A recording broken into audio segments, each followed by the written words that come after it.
खबर फर्स्ट में मैं आशुतोष पांडे। आज मैं मौजूद हूँ तरेट मठ में। ऐसा जाना जाता है कि रामानंदाचार्य जी महाराज यहीं से सनातन धर्म की शुरुआत किए थे। सनातन धर्म का प्रचार प्रसार जो है यही तरेट मठ से स्टार्ट हुआ था। पहले मैं आपका सर नाम क्या हुआ? हरिनंदन शर्मा। हरिनंदन शर्मा जी, इस मठ के बारे में आप क्या जानते हैं? मठ के बारे में ये सनातन मठ है। यहाँ राम जानकी राघवेंद्र भगवान का यहाँ निवास है। ये हमारा जन्म से पूर्वांतर माने 500 वर्ष पहले पुराना मठ है। हाँ। यहाँ यह मठ का नाम है शक्तिपीठ। अच्छा, शक्तिपीठ मठ। अच्छा, आप लोग ग्रामीण हैं? जी जी। यहीं इसके रहने वाले? जी जी। ले चलेंगे और पूरे मठ को दिखाएंगे। कहा जाता है कि ये वही मठ है जहाँ पे एक ऐसा कुआं है, रहस्यमयी कुआं है जो ठंडी गर्मी में सूख जाता था, लेकिन महाराज जी की कृपा से वो आज भी उस कुएं में पानी मौजूद है। तो कुआं को लेकर जो कहानी है, तो वो क्या है? इस मंदिर का रहस्य, उस कुआं का क्या है? वो सूख जाने के बाद भी स्वामी जी की कृपा से, भगवान की कृपा से कुआं से पानी पहले ऑटोमेटिक आ जाता था, तो मंदिर का निर्माण किया गया है। यहाँ तक कि हम लोग सुनने में। तो मंदिर निर्माण के बाद कुआं सूखता, पानी नहीं सूखता? नहीं सूखता, पहले भी नहीं सूखता था। अच्छा, तो अभी हम अंदर चल रहे हैं, सारी चीजें को दिखाएंगे।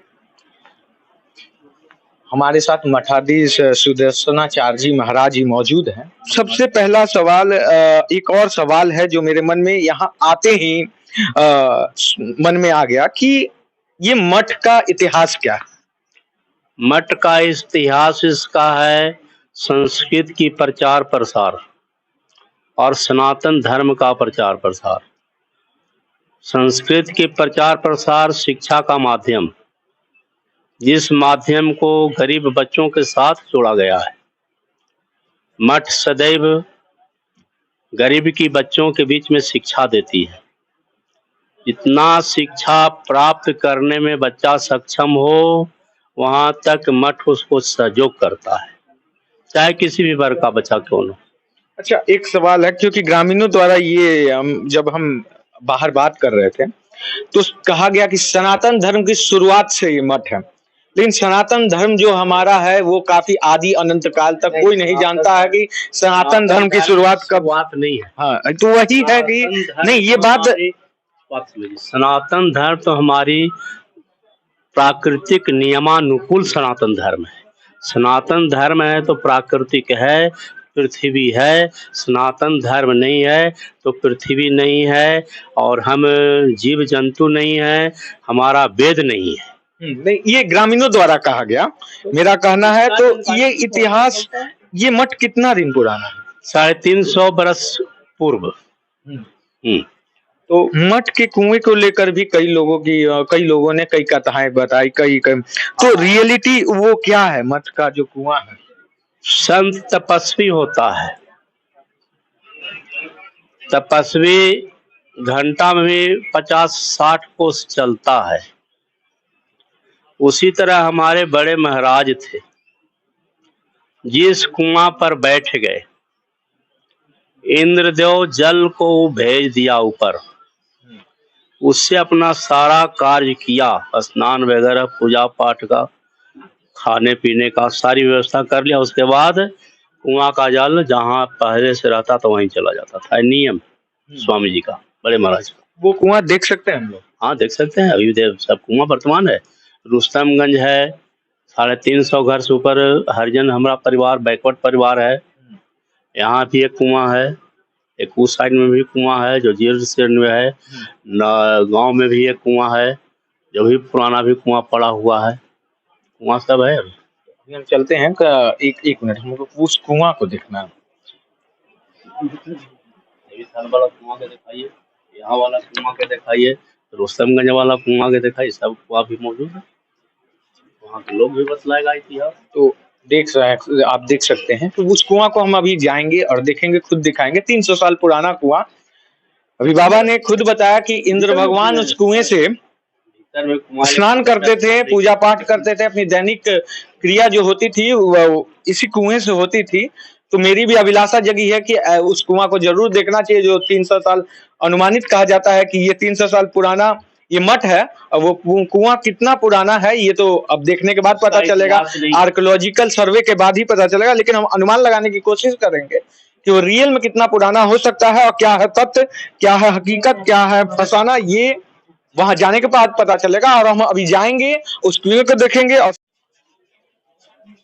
यहाँ से अब हम आ चुके हैं उस जगह पे जहाँ पे वो रहस्यमयी कुआं है।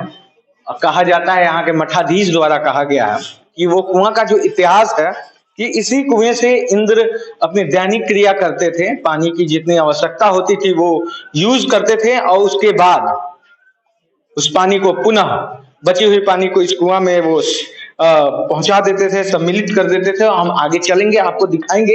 ये मंदिर का मंदिर के अंदर ही कुआं है और ये मंदिर का प्रांगण में अब हम आ चुके हैं, अंदर ले चल रहे हैं, आपको सारी चीजें दिखाएंगे। एक तरफ से आप देख रहे हैं कि यहाँ पे जो है बागेश्वर महाराज का जो अभी कार्यक्रम होना है, तो इसको लेकर यहाँ पे जो है डेंटिंग पेंटिंग हो रहा है, पूरी तरह से तैयार की जा रही है मंदिर को। और अब हम आ रहे हैं, हमारे साथ देख रहे हैं कि कई तरह के यहाँ पे मंदिर में मूर्ति वगैरह लगी हुई है, पूजा का पूरा पे यहाँ आचार्य जी महाराज भी हैं जो पूजा कर रहे हैं।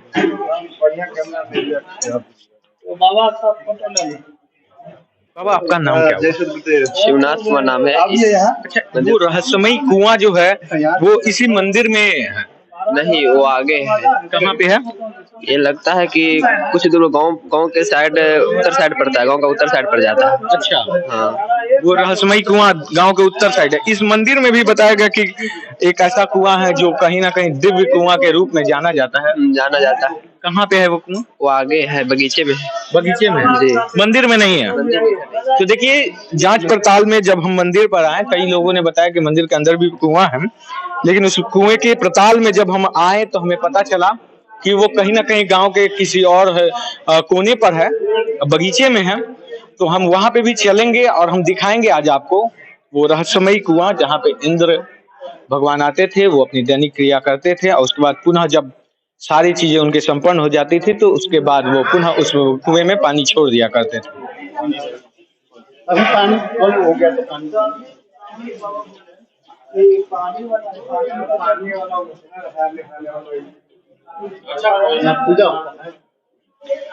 हम उसी कुएं के पास मौजूद हैं। कहा जाता है कि यही वो कुआं है जो जहां से इंद्र पानी लिया करते थे। आप देख सकते हैं, मैं अपना कैमरामैन को बोलूंगा, देखिए अंधेरा है और काफी गहरा है ये कुआं और नग्न आंखों से या फिर कैमरा से ये पता नहीं चल पा रहा है अंदर की पानी मौजूद है या नहीं। इसको जांचने के लिए हम इस दिए को इस कुएं में, एक बार मैं कैमरामैन को बोलूंगा कि इस दिए को मैं इस कुएं में डाल रहा हूं।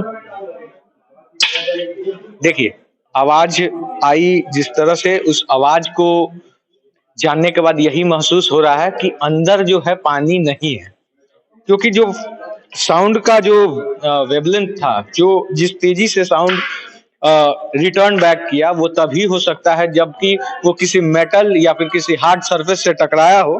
क्योंकि पानी में अगर कुछ दिया या फिर कोई भी मेटेलिक बॉडी को अगर हम फेंकते हैं तो उसमें से जो आवाज आती है वो आवाज जो होती है, एक तरह से आप कह सकते हैं कि पानी का आवाज जब भी जाता है तो छपाक देना होता है पानी का आवाज। लेकिन यहाँ पे जो था वो जाके दिया एक सरफेस पे लड़ने के बाद टूट गया। तो ये होता है कि अभी इस गर्मी में पानी तो नहीं है। तो मैं ग्रामीणों से बात करूंगा कि देखिए, आपने जिस तरह से बताया था कि मंदिर में गर्मी के मौसम में भी यहाँ पे पानी रहता है, लेकिन जांच के बाद ये पता चला कि यहाँ पे पानी नहीं है। क्योंकि आप देखें कि आपके सामने उस दिए को हमने ड्रॉप आउट किया, अंदर छोड़ा, तो छोड़ने के बाद एक आवाज जो आती है, जो एक सरफेस से फर्श पे टकराने के बाद जिस तरह से कोई चीज टूटता है उस तरह का आवाज था। तो क्या लगता है अभी पानी क्यों नहीं है? अभी गर्मी है, लेयर भाग गया है अब। अच्छा, पानी का लेयर जो है सतह से भाग गया है। हाँ, और वो जमाना में यही कुआं से लोग सुनते आ रहे हैं। अच्छा, लेकिन अभी जो है वो पानी नीचे चला गया है, लेयर। ठीक है, तमाम बड़े खबरों के लिए बने रहे खबर फर्स्ट के साथ। चलिए अब